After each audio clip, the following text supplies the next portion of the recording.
কথা লিখছে, গান শুরু শুরু লিখছেন, এখনো ভাবুক যদি জিয়ারতে যায়, অপূর্ব মানিক পায় মানিক তলায়। ভাবুকরা যদি জিয়ারত করতে যায় মানিক তলায়, অপূর্ব মানিক পায় মানিক তলায়। মুর্শিদ অমর, মুর্শিদ মরে নাই, আমার ওয়াইসের পাক মরে নাই, তার কথা লিখছে যে ইন্তেকালের পরে উনি দুইজনকে বয়ান জানো দেখতে চান, পড়ো নোরা গন্ধ, তোমাদেরকে বলি যে তোমরা পড়ো। দেখছে কার জন্য? পাবলিকের জন্য না? জানো এগুলো বই বিক্রি করতে পাঠাইছে কোথাও না, শুধু তার ভক্তদেরকে দিচ্ছে, বাবারা তোমরা এটা পড়ো, তোমরা পড়তে চেষ্টা করে বুঝতে। তো সুরের মধ্যে আছে না, সুরে মোহিত হয়। আমার দল সুরে অনেক সুর পছন্দ করতেন, গান শুনতেন, গান পছন্দ করতেন।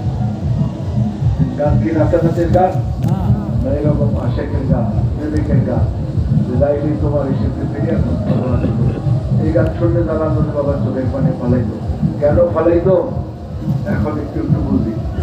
ছোটবেলায় মনে করতাম বাবা এই গান শুনলে এরকম করে লাইলি মন্ত্র গান, গুল লাইনের গান, যার গুল মন্ত্রের গান, এখন বুঝতাম কেন সে গান। হ্যাঁ, ভাবের দেশের লোক, যে ভাবের লোক ভাবুক, সে ভাবের কথা বলে ভাবুকের সাথে ভাব করতে হয়। যে ভাবটা জানে তার সাথে ভাব করলে কি হয়? ভাবুকের সাথে ভাবের লেনা দেনা, যে ভাবুকটা তার সাথে ভাবের লেনা দেনা হয় না। মুর্শিদের গোপন ব্যক্তি আমার মতো এই পাগল ওগুলোকে খুলবো না। আমরা ফালি দুষ্ট অজ্ঞান, আমাদের কাছে তার ভাবের কথা প্রকাশ করবো না। ভাবুক যদি পায় তাইলে ভাবের কথা প্রকাশ করে। হযরত আবু হুরায়রা হুজুর পাকের একজন বিশিষ্ট সাহাবা, উনি বলতেন সাহাবাদের কাছে যে আমরা হুজুরের কাছে দুইটা বিদ্যা শিখছি। সেই কথা শুনলাম, আমরা হুজুর পাকের কাছ থেকে দুইটা বিদ্যা অর্জন করতে শিখছি, হুজুর শিখাইছে। একটা তোমাদের কাছে বললাম, বইলা গেছি, আর একটা গোপন করছি, বলি নাই। কথা বুঝলাম? দুইটা বিদ্যা শিখাইছে হুজুর আমাদেরকে, কিছু লোককে। একটা তোমাদের কাছে বলছি সকলের কাছে, আর একটা বলি নাই, এটা আমরা গোপন করছি। কেন জানো? যদি এই কথাটা প্রকাশ করতাম, এই গোপন ভেদটা, এই কথাটা যেটা গোপন করছি, যদি তোমাদের কাছে বলতাম, তোমরা বুঝতাম, তোমরা আমার গলা কেটে দিতাম, আমার খুন করতাম। এমনকি বিদ্যা শিখতে ওদের কাছে যেটা প্রকাশ করলে খুন করবো, আমার গলা কেটে দিতাম। দুইটা বাসন বিদ্যা ভাণ্ড, একটা হইলে বাতে, আরেকটা হইলে জাহেরা বিদ্যা শিখাইছে, কিন্তু তোমাদের সাথে গোপন বিদ্যাটা শিখাইছে, সবাই শিখাইছে। তাহলে তো সব সাহাবা এই কথা আমরাও জানি, তুমি জানো আমরা জানি না, কোনো সাহাবা তো বলেনি। কিছু কিছু সাহাবা, এটা আমরা পাই ইতিহাসে 70 জন সাহাবা, ওনারা এরকম ছিলেন। দেখছো মনে মদিনা শরীফে গেছে না, রিয়াজুল জান্না গেছিলা, ওইখানে একটা উত্তর জায়গা আছে, দেখছো নবীজির রওজার সামনে, এই জায়গাটা হলো ওনাদের, এই সুফিদের, ওনারা এখানে বসতেন, নবীজির কাছে তারা বসে ভাবুকের সাথে ভাবের আদান প্রদান করছে। আর আমার নবীজি বলছেন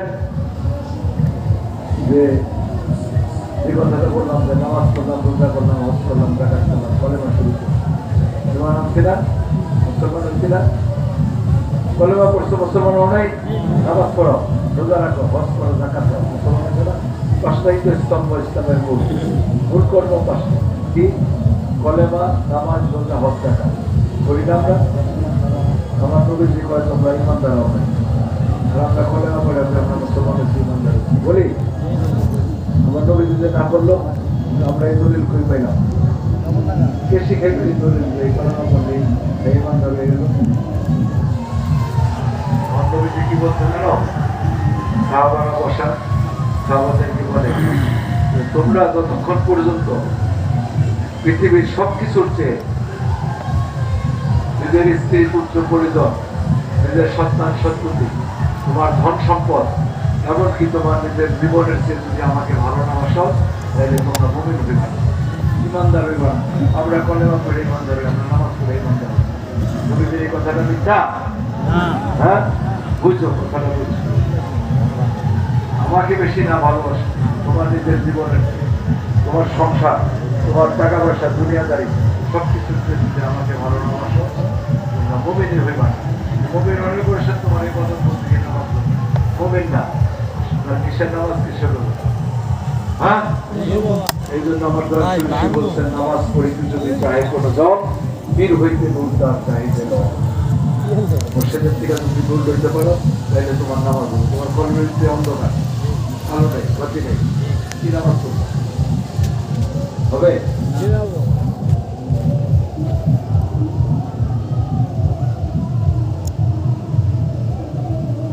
তিনি বলছেন, নাচে নিয়ে ইবাদত করিবে কাহা, ভূতের বন্দিগি হবে, হবে না কোথা। তুমি চিনো না, তুমি ডাকাডাকি করো, কারেন্ট নাচে নিয়ে ইবাদত করিবে কাহা, ভূতের বন্দিগি হবে, হবে না কোথা।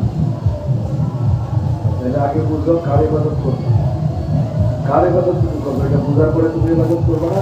তুমি বুঝো না, তুমি জানো না, চিনো না, কিসের ইবাদত?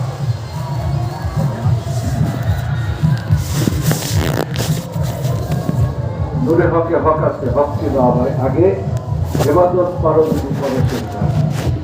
এই লাইনটার আগের কথা, নূরে হকে হক আছে, হক ছিল আগে, ইবাদত পারো যদি পারো শেষ পারে। আগে হক ছিল, পরে ইবাদত করো, যদি পারো পরে করো। নাচিলে ইবাদত করিবে কাহার, ভূতের বন্দিগি হবে, হবে না। মজা খাইছে? সবচেয়ে সোজা পথ তোমাদেরকে আমি বলি, আমি বলি না, আমার দয়াল শুরু করে আমাদের মুর্শিদ, সকলের মুর্শিদ, সকল পীরের পীর। কেমন দরবারের পীরের তো অভাব নাই, সেটা আমরা সবাই পীর,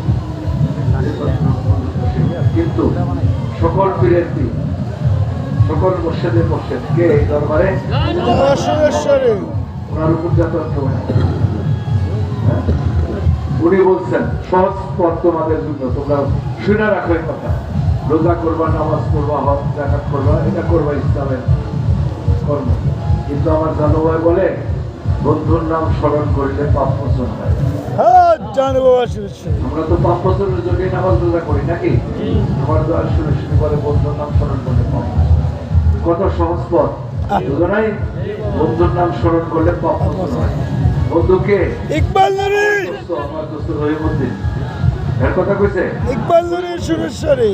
তার কথা কইছে ইকবাল নুরি সুরেশ্বরী, বন্ধু ইহকাল পরকাল সর্বকালের বন্ধু আমাদেরকে ইকবাল নুরি সুরেশ্বরী। এই কথা আমার দ্বারা কয়, যদি তাকে স্মরণ করো তোমার পাপ মোচন হবে। দমে দমে দমে দমে শত পাপ চারিপাশে ধরে। যদি শিষ্য নূরে হক জায়গা দিতে পারে, একদমে শত পাপ চারিপাশে ধরে। তপ করবে খুব সময়, যদি শিষ্য নূরে হক জায়গা দিতে পারে, একদমে শত পাপ চলে যায়। যে মুর্শিদের বয়ান হয়েছে, মুর্শিদের কাছে জীবন জীবন সব সুখা দিচ্ছে, তার অন্তরে কি বিশ্বাস করবো না? এই নূরে হক, এই নূর তার অন্তরে থাকবো না? এই কথা জানো, যদি শিষ্য নূরে হক জায়গা দিতে পারে, একদমে শত পাপ চারিপাশে ধরে।